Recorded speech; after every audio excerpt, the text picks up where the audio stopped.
Jimmy Pallotta, the Roma president, said, I turn on the TV at 4 a.m. to ESPN FC and you have Alejandro, whatever the hell his name is, making a stupid comment about, oh, let's face it, Roma's not a good team. We reached out to Pallotta and he will be on the show next week so he can have a nice chat with Ali, whatever the hell his name is. We'll look forward to that. Now, obviously, you know, a lot of people got in contact with the show to say, oi, wait a minute. You said Roma aren't a very good team. Look what they achieved this season. They got out of a group that included Chelsea and Atletico Madrid. They beat Shakhtar and they knocked out Barcelona with that comeback. They're third in Serie A. They were knocked out of the Coppa Italia and round us. Well, they don't mention that bit. Anyway, so what all the talking point is, once again, is injustice when it comes to Italian football. The front page of Gazzetta. Another injustice, of course, bringing it back as well to what happened in the Juve-Real Madrid game. This is what Florenzi had to say after the match. We conceded 7 goals over 2 legs, but we conceded a goal that was offside in the first leg, then the penalty on Edin Dzeko, who wasn't offside, and the really obvious one with a handball, which would have been a red card. We could have gone 3-2 up and attempt the miracle. Fazio adds to it. He says, it's a pity about today, especially with 2 incredible penalties not given to us, plus the referee only gave 3 minutes of stoppage time. Just going back to what Pallotta said away from Ali, other than one mistake that Nangolan made and a mistake where Dzeko got pushed almost outside the box on their second goal, we actually played a really good game. If we don't get VAR in the Champions League, then stuff like this is an absolute joke. I think my favourite quote from everyone is Monchi.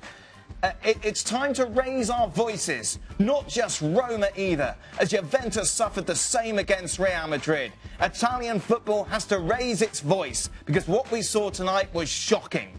I'm Spanish, I arrived here a year ago, but I think it's time Italian football raises its voice because this is not normal.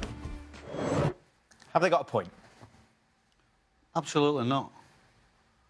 They were so good as a team going forward that 3 of the 6 goals were handed to them.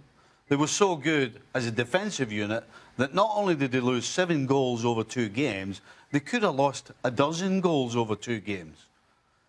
If you're going to blame the referee, you better have been clearly the best team, you better be squeaky clean, you better not have had decisions given to you, and it has to be either a or a few extremely obvious decisions that have totally gone against you, and that is the only reason you're out. But that just is not true. Roma are out because they got beaten by a better team. Roma are out because they can't defend, and as I said, lost 7 goals. And Roma are out not only blaming the referee, but not thanking the referees over the 2 legs for giving them penalties they shouldn't have.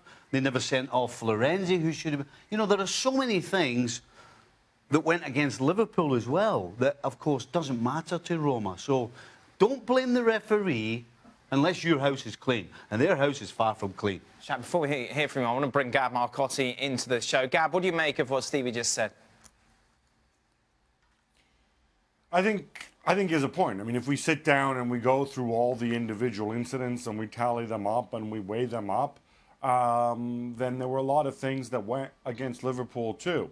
And it doesn't change the fact that over 120 minutes, Liverpool probably were, or not probably, I think they were the better side. All of that said, football doesn't work that way. A make-up call in the 93rd minute, which is clearly what Roma's last goal was, doesn't make up for the impact that, you know, a penalty early on would have had. Incidents like this change the flow of games, and I can understand how, out of all the incidents that we mentioned, you know, Dzeko's, the goal that led to the Liverpool second goal, and Florenzi on Mane and whatnot, you know, there is one that stands out above everybody else, which legitimately would have had a huge impact because it was early enough in the game and it was a penalty and a sending off, and that was Trent Alexander-Arnold's handball, and that is what they focused on after the game. And remember, they come from a league that has VAR, that by and large is happy with VAR, and they say, well, wait a minute, why don't we have this in big games? Surely it's worth it in a big game to get rid of all this nonsense. I get it, Gab, but do they genuinely believe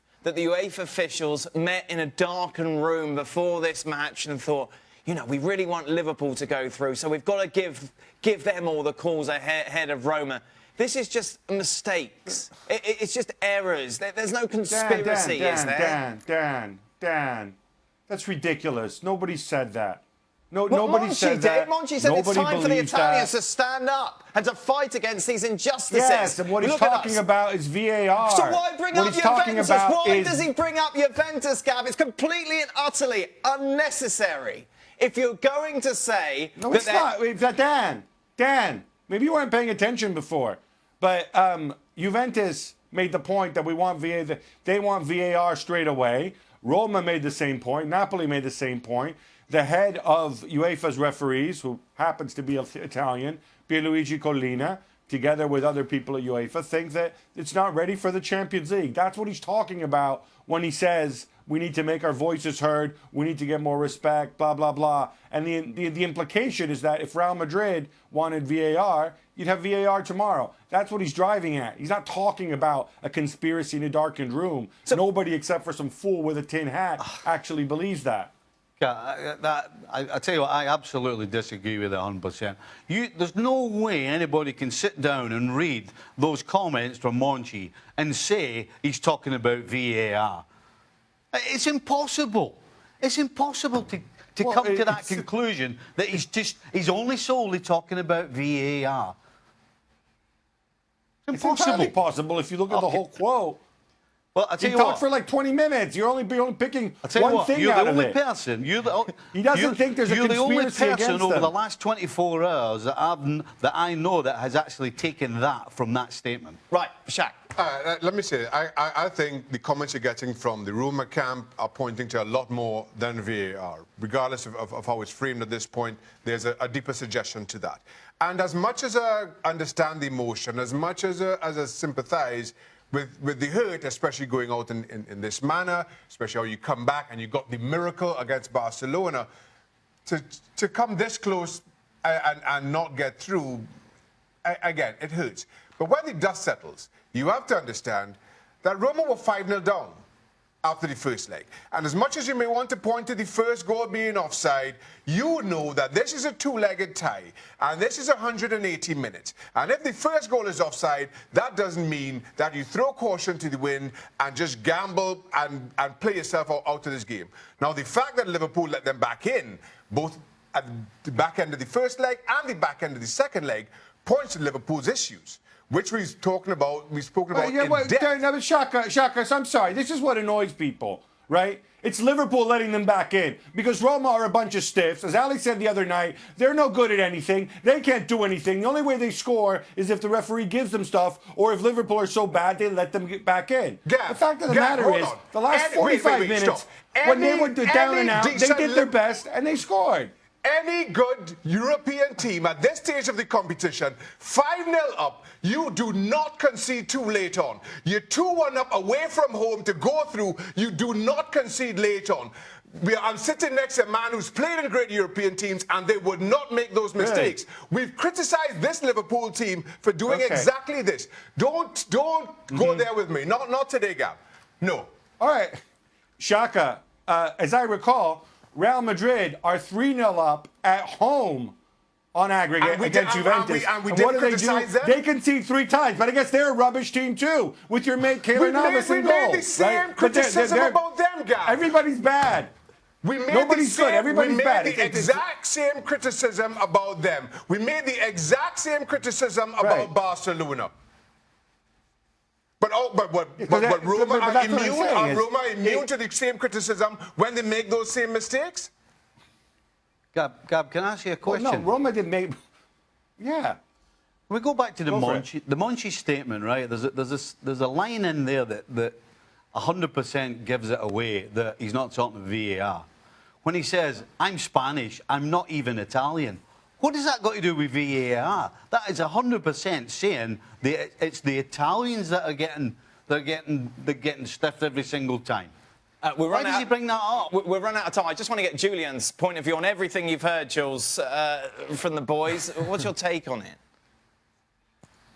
I understand Roma's frustration, and I think that they're a better team than Ali made them out to be. But I think Bayern Munich got harshly done by referees' mistakes as well, and so did Manchester City. And I didn't hear them complaining as much as Roma did. And I'm sorry, you lose a football match, you have to take some responsibility. Okay, the referee was poor over the two legs. There were mistakes made. There were mistakes made against Roma and for Roma as well. And over those kind of games, I think it balances. And I think Roma can be frustrated. But I still think Liverpool were the better side overall. But Roma deserve credit for how far they went still in this competition.